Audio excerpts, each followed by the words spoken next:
Hi friends, எல்லோரும் எப்படி இருக்கிறீங்க? கர்த்தருடைய கிருபையினால் எல்லோரும் நலமாக இருப்பீர்கள் என்று நான் நம்புகிறேன். இன்றைக்கு என்ன தலைப்புன்னு சொன்னால், ஒரு இருட்டான ஒரு குழியில் இருந்து வெளிச்சத்துக்கு எப்படி வருவது என்பதை பற்றியதாக ஒரு சிந்தனை தான். உங்கள் வாழ்க்கையில் எப்போதாவது இந்த மாதிரியான ஒரு சூழ்நிலை வந்திருக்கா? அதாவது இனி அவ்வளோதான், என்னால் மீண்டு வரவே முடியாது அப்படி என்று நீங்கள் உணர்ந்த தருணம் இருக்குதா? வாழ்க்கையில் நாம் எல்லாருமே ஏதோ ஒரு கட்டத்தில் ஒரு குழிக்குள்ளே விழுந்து விடுவது போல உணர்வோம். ஒரு கடன் பிரச்சனையாக இருக்கும், ஏதோ ஒரு தோல்வி எங்களுக்கு ஏற்பட்டிருக்கலாம், ஏதோ ஒரு உறவுகளில் ஏற்பட்ட ஒரு விரிசலாக இருக்கலாம், அல்லது எங்களுடைய மனதினுடைய ஆழமான ஒரு தனிமையாக இருக்கலாம். இந்த மாதிரி இதுகளெல்லாம் ஒரு குழி, இருண்ட குழி. இந்த குழிக்குள்ளே நாங்கள் விழுந்திருக்கிறோமா?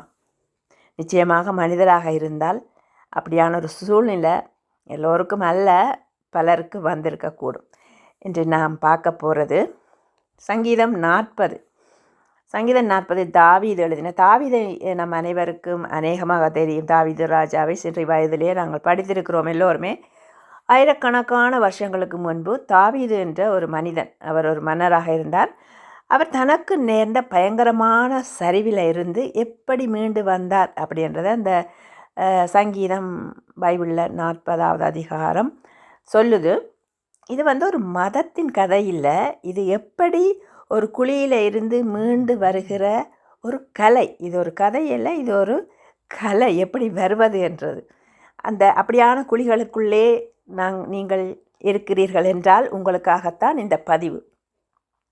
முதல்ல ஒப்புக்கொள்ள வேணும், தன்னிலையே உணர வேணும். அதாவது தாவீது அதில் சொல்கிறார், நான் ஒரு பாழான குழியில் இருந்தேன் அப்படின்ட்டு அவர் ஒப்புக்கொள்கிறார். நாம் பல நேரங்களில் வெளியில் நன்றாக இருக்கிறது மாதிரி நடிக்கிறோம், ஆனால் உள்ளுக்குள்ளே உடைந்து போயிருப்போம், வெளியில் சொல்ல முடியாது. நம் மனிதருக்கு சொல்ல முடியாவிட்டாலும் தேவனுக்கு சொல்ல வேண்டும், சரிதானே?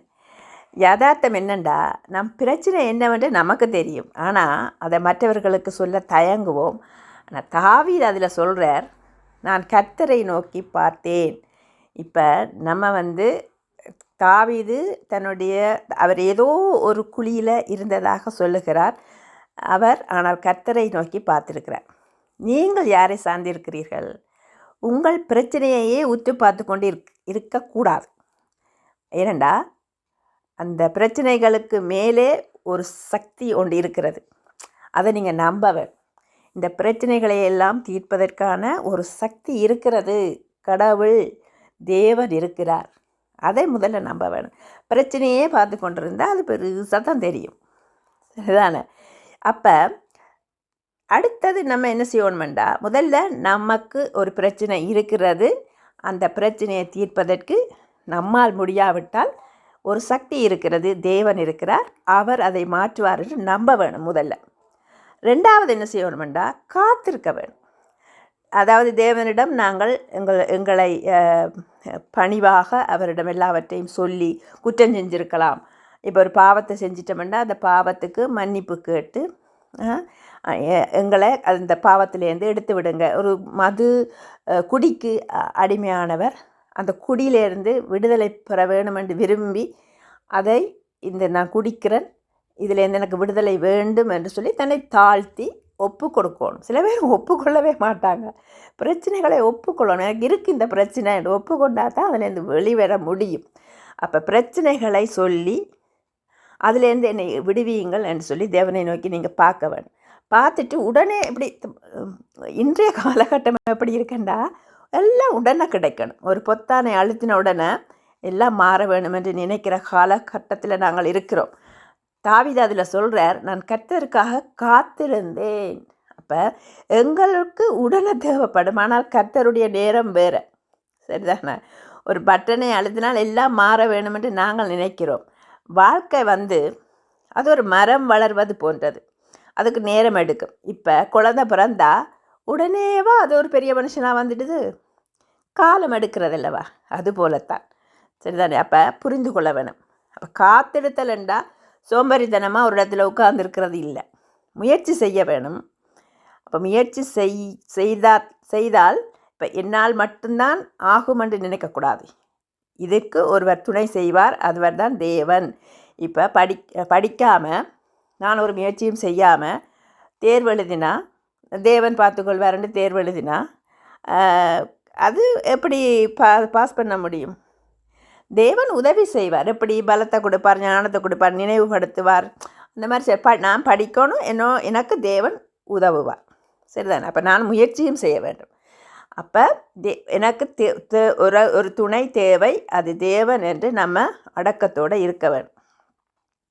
அப்போ நாங்கள் ஒரு குழியில் இருக்கும்போது அவசரமாக வர துடிக்காமல் வாய்ப்புக்காக காத்திருக்க வேண்டும். தேவன் நமக்கு நிச்சயமாக செய்வார் என்று நம்பவும் வேணும்.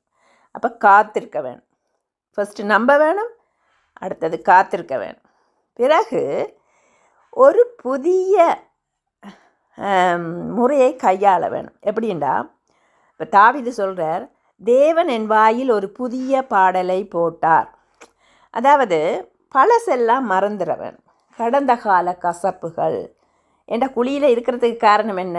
தோல்வி, பழைய தவறுகள், இந்த மாதிரி நான் சொன்ன குடிப்பழக்கமோ அப்படியான பழைய தவறுகள், குற்றங்கள், இதெல்லாம் பழைய பாட்டு.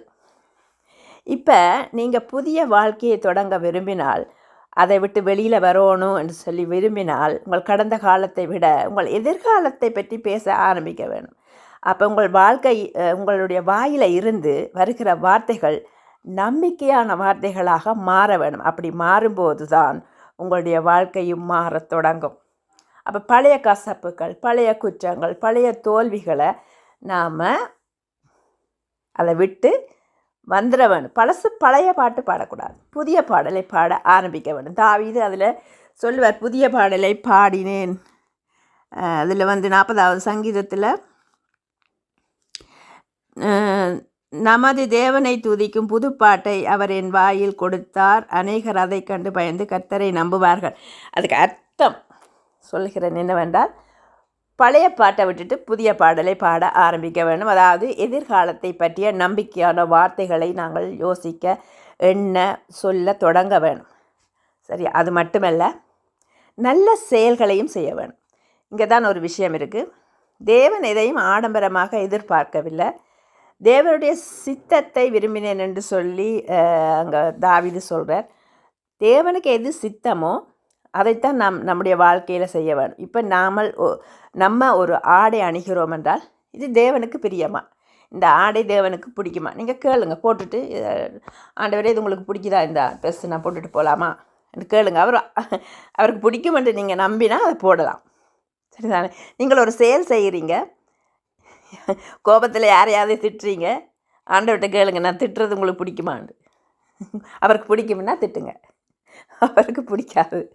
சரி, அப்போ தேவனுக்கு பிடிக்குமான்னு சொல்லி பார்க்கணும். வாழ்க்கையோட நோக்கம் என்னன்னு சொன்னால், தேவனுக்கு பிரியமானதை செய்ய வேண்டும். தேவனுக்கு என்ன பிரியம்?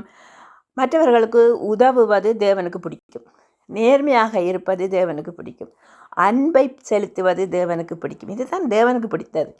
அப்போ சும்மா சடங்குகளை விட, இப்போ சடங்குகள் இருக்குது, மத சடங்குகள், இதுக்கு பிறகு இது செய்யணும், இதுக்கு பிறகு இது செய்யணுன்றதெல்லாம் ஒரு சடங்கு. அது அல்லங்க. ஒரு மனிதனாக நீங்கள் மற்றவருக்கு செய்கிற நன்மை, நேர்மை, வாழ்க்கை, இதுதான் கடவுளுக்கு நீங்கள் தருகிற உண்மையான காணிக்கை. காசை கொண்டே போட்டால் தான் காணிக்கை இல்லை. ஒருத்தர் மேலே அன்பு செலுத்துறீங்கன்னு சொன்னால் அது கர்த்தருக்கு நீங்கள் கொடுக்குற காணிக்கை தான். ஒருத்தருக்கு நீங்கள் உதவி செய்கிறீங்கண்டா நீங்கள் கர்த்தருக்கு கொடுக்குற காணிக்கை தான் அது.